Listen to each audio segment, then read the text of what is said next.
আমাদের এখানে খুব জাগ্রত একটা মায়ের পুজো হয়, মা চামুণ্ডা মায়ের পুজো। গ্রামের মধ্যে জানো তো, যে পুজোই হোক না কেন, পুজোর সাথে একটা করে মেলা অবশ্যই হবে।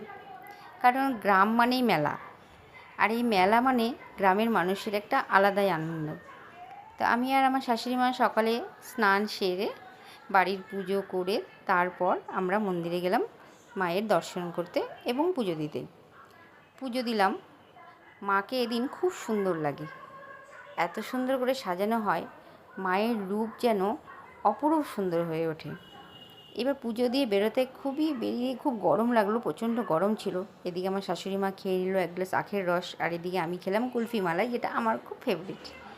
আর এটা জানো তো আমি এই কারণেই খাই, কারণ এটার সঙ্গে আমার একটা গল্প জড়িয়ে আছে, সেটা অন্য একদিন বলবো। তারপর মেলা ঘুরে মেলার থেকে টুকিটাকি জিনিস কিনলাম।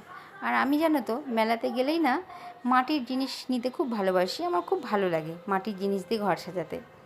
তো এই দেখো, আর আমি মেলায় গেলে একটা লক্ষ্মীর ঘট অবশ্যই কিনি। তো সবাই ভালো থেকো, টাটা।